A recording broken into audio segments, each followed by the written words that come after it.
4, ayah 34. It says the men are protectors of women, but to those women who stand against their men, they must be admonished first. If that doesn't work, then they must be thrown from the bed. If that doesn't work, then they must be beaten. Daraba is the word that's in Arabic.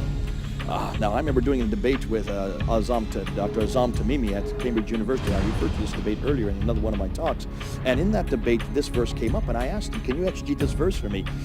And he kind of struggled a little bit. And this is the man who's the head of the Hamas party for Britain. He's highly intelligent, highly intellectual, well-known, is on TV very often, very fiery, a lot of passion in this man. He turned towards me and he says, well, listen, Mr. Smith, it's not that much of a problem.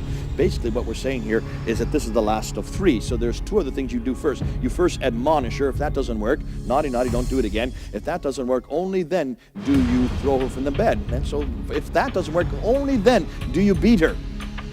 And I said, well, that's fascinating, because if you admonish her first, that should be enough. If that doesn't work, then you throw her from the bed. Is it not true that the whole identity of woman is wrapped up in her ability to bear children and also to take care of her husband? So if you throw her from the bed, you're throwing her identity away. That's pretty serious to me, it sounds. But if that still doesn't work, you must beat her. And the word daraba is not lightly as it's translated in English here. And that translation is that they put it in parentheses because the word daraba does not accommodate lightly. Daraba means to scourge. It's where we get in English the word drubbing from, the same root.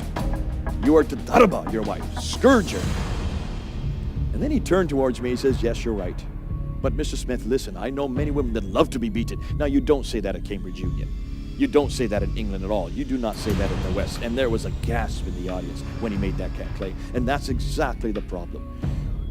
All over the Muslim world, we see video after video of how you beat your wife. And there are videos up on YouTube, you can see them, of imam after imam showing men how they're to beat their wives. Why in the world do we even have videos like that? Because of these verses.